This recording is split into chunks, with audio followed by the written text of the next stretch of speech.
5वां अध्याय। देवताओं द्वारा देवी की स्तुति। चंडमुंड के मुख से अंबिका के रूप की प्रशंसा सुनकर शुंभ का उनके पास दूत भेजना और दूत का निराश लौटना। विनियोग। ओम। इस उत्तर चरित्र के रुद्र ऋषि हैं, महासरस्वती देवता हैं, अनुष्टुप छंद है, भीमा शक्ति है, भ्रामरी बीज है, सूर्य तत्व है और सामदेव स्वरूप हैं। महासरस्वती की प्रसन्नता के लिए उत्तर चरित्र के पाठ में इसका विनियोग किया जाता है। ध्यान। जो अपने कर कमलों में घंटा, शूल, हल, शंख, मूसल, चक्र, धनुष और बाण धारण करती हैं, शरद ऋतु के शोभा संपन्न चंद्रमा के समान जिनकी मनोहर कांति है, जो तीनों लोकों की आधारभूता और शुंभ आदि दैत्यों का नाश करने वाली हैं, तथा गौरी के शरीर से जिनका प्राकट्य हुआ है, उन महासरस्वती देवी का मैं निरंतर भजन करता हूं। ऋषि कहते हैं, पूर्व काल में शुंभ और निशुंभ नामक असुरों ने अपने बल के घमंड में आकर शचीपति इंद्र के हाथ से तीनों लोकों का राज्य और यज्ञ भाग छीन लिए। वे ही दोनों सूर्य, चंद्रमा, कुबेर, यम और वरुण के अधिकार का भी उपयोग करने लगे। वायु और अग्नि का कार्य भी वे ही करने लगे। उन दोनों ने समस्त देवताओं को अपमानित, राज्य भ्रष्ट, पराजित तथा अधिकारहीन करके स्वर्ग से निकाल दिया। उन दोनों महान असुरों से तिरस्कृत देवताओं ने अपराजिता देवी का स्मरण किया और सोचा, जगदम्बा ने हम लोगों को वर दिया था कि आपत्ति काल में स्मरण करने पर मैं तुम्हारी सब आपत्तियों का तत्काल नाश कर दूंगी।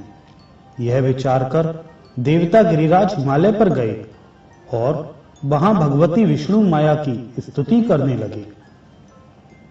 देवता बोले, देवी को नमस्कार है, महादेवी शिवा को सर्वदा नमस्कार है, प्रकृति एवं भद्रा को प्रणाम है। हम लोग नियम पूर्वक जगदम्बा को नमस्कार करते हैं। रौद्रा को नमस्कार है, नित्या, गौरी एवं धात्री को बारंबार नमस्कार है, ज्योत्सनामयी, चंद्ररूपिणी एवं सुख स्वरूपा देवी को सतत प्रणाम है। शरणागतों का कल्याण करने वाली वृद्धि एवं सिद्धि रूपा देवी को हम बारंबार नमस्कार करते हैं। राक्षसों की लक्ष्मी, राजाओं की लक्ष्मी तथा शर्वाणी स्वरूपा आप जगदम्बा को बार बार नमस्कार है। दुर्गा, दुर्गम संकट से पार उतारने वाली, सबकी सारभूता, सर्वकारणी, ख्याति, कृष्णा और धूम्रा देवी को सर्वदा नमस्कार है। अत्यंत सौम्य तथा अत्यंत रौद्र रूपा देवी को हम नमस्कार करते हैं। उन्हें हमारा बारंबार प्रणाम है। जो देवी सब प्राणियों में विष्णु माया के नाम से कही जाती हैं, उनको नमस्कार, उनको नमस्कार, उनको बारंबार नमस्कार है। जो देवी सब प्राणियों में चेतना कहलाती हैं, उनको नमस्कार, उनको नमस्कार, उनको बारंबार नमस्कार है। जो देवी सब प्राणियों में बुद्धि रूप से स्थित है, उनको नमस्कार, उनको नमस्कार, उनको बारंबार नमस्कार है।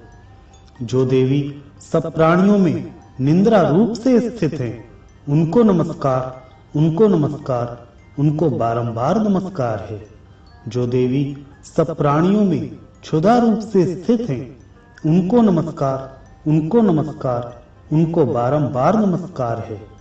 जो देवी सब प्राणियों में छाया रूप से स्थित हैं, उनको नमस्कार, उनको नमस्कार, उनको बारंबार नमस्कार है। जो देवी सब प्राणियों में शक्ति रूप से स्थित हैं, उनको नमस्कार, उनको नमस्कार, उनको बारंबार नमस्कार है। जो देवी सब प्राणियों में तृष्णा रूप से स्थित हैं, उनको नमस्कार, उनको नमस्कार, उनको बारंबार नमस्कार है। जो देवी सब प्राणियों में क्षमा रूप से स्थित हैं, उनको नमस्कार, उनको नमस्कार, उनको बारंबार नमस्कार है। जो देवी सब प्राणियों में जाति रूप से स्थित हैं, उनको नमस्कार, उनको नमस्कार, उनको बारंबार नमस्कार है। जो देवी सब प्राणियों में लज्जा रूप से स्थित हैं, उनको नमस्कार, उनको नमस्कार, उनको बारंबार नमस्कार है। जो देवी सब प्राणियों में शांति रूप से स्थित हैं, उनको नमस्कार, उनको नमस्कार, उनको बारंबार नमस्कार है। जो देवी सब प्राणियों में श्रद्धा रूप से स्थित हैं, उनको नमस्कार, उनको नमस्कार, उनको बारंबार नमस्कार है।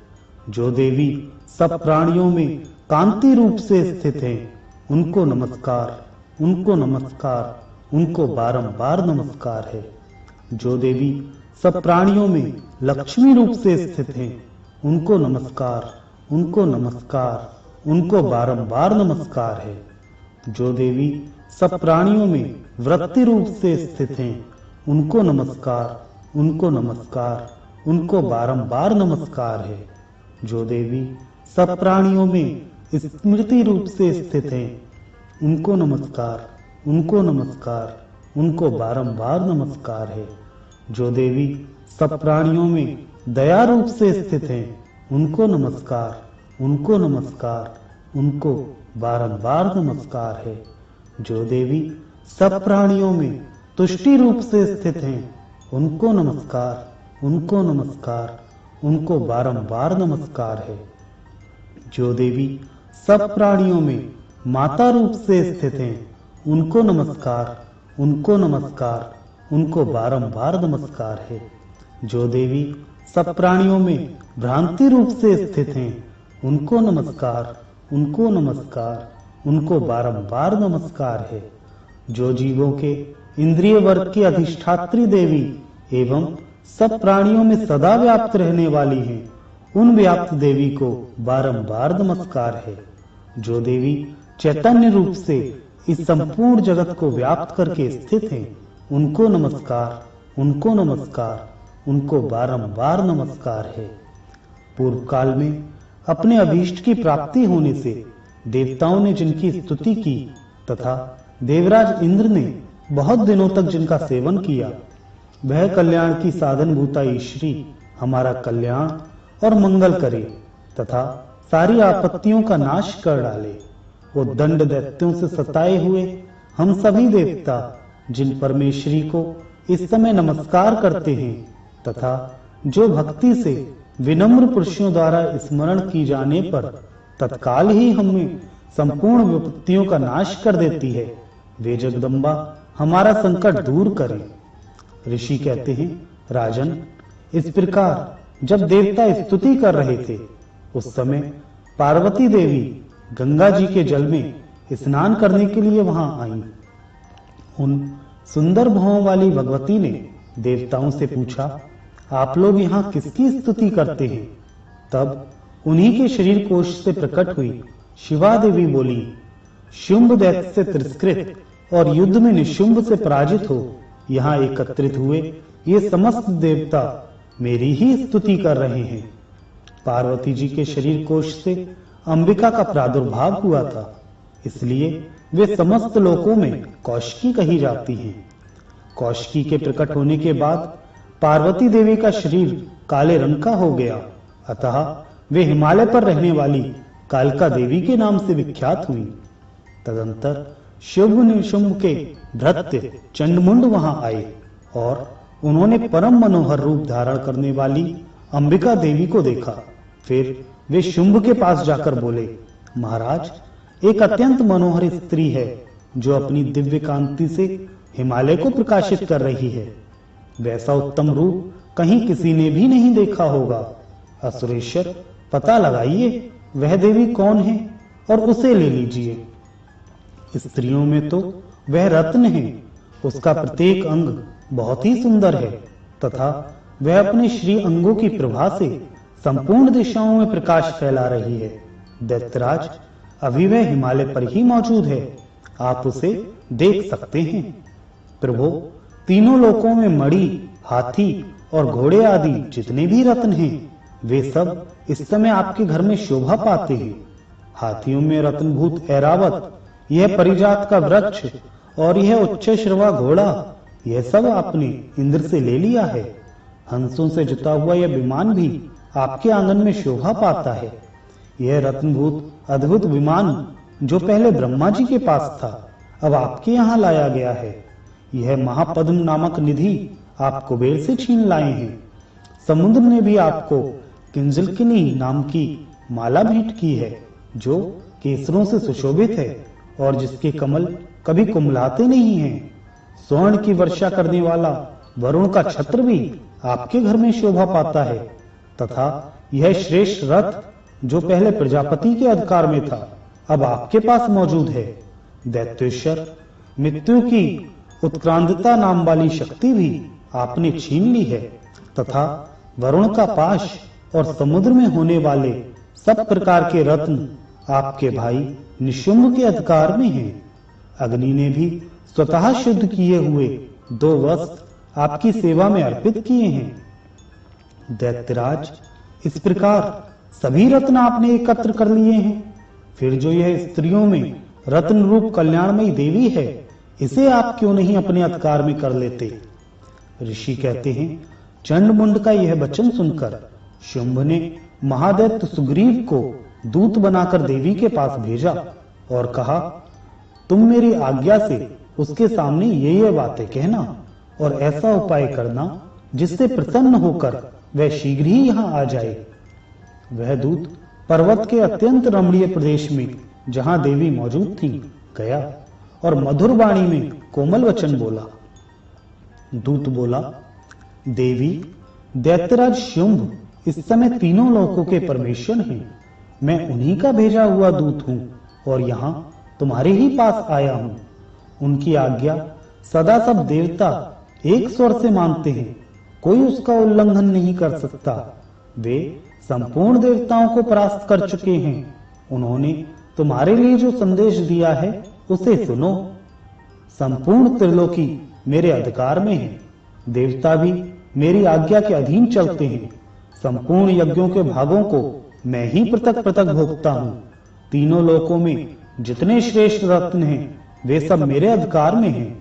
देवराज इंद्र का वाहन ऐरावत जो हाथियों में रत्न के समान है, मैंने छीन लिया है।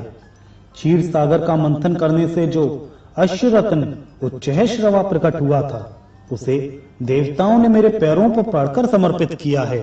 सुंदरी, उनके सिवा और भी जितने रत्नभूत पदार्थ देवताओं, गंधर्वों और नागों के पास थे, वे सब मेरे ही पास आ गए हैं। देवी, हम लोग तुम्हें संसार की स्त्रियों में रत्न मानते हैं, अतः तुम हमारे पास आ जाओ, क्योंकि रत्नों का उपभोग करने वाले हम ही हैं। चंचल कटाक्षों वाली सुंदरी, तुम मेरी या मेरे भाई महापराक्रमी निशुंभ की सेवा में आ जाओ, क्योंकि तुम रत्न स्वरूपा हो।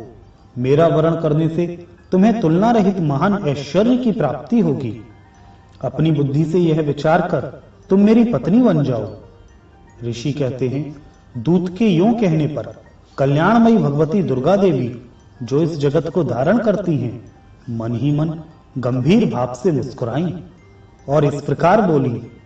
देवी ने कहा, दूत, तुमने सत्य कहा है, इसमें तनिक भी मिथ्या नहीं है। शुंभ तीनों लोकों का स्वामी है और निशुंभ भी उसी के समान पराक्रमी है, किंतु इस विषय में मैंने जो प्रतिज्ञा कर ली है उसे मिथ्या कैसे करूं? मैंने अपनी अल्प बुद्धि के कारण पहले से जो प्रतिज्ञा कर रखी है उसे सुनो। जो मुझे संग्राम में जीत लेगा, जो मेरे अभिमान को चूर्ण कर देगा तथा संसार में जो मेरे समान बलवान होगा, वही मेरा स्वामी होगा। इसलिए शुंभ अथवा महादैत्य निशुंभ स्वयं ही यहाँ पधारें और मुझे जीतकर शीघ्र ही मेरा पाणी ग्रहण कर लें। इसमें विलंब की क्या आवश्यकता है? दूत बोला, देवी, तुम घमंड में भरी हो, मेरे सामने ऐसी बातें ना करो। तीनों लोकों में कौन ऐसा पुरुष है जो निशुंभ के सामने खड़ा हो सके?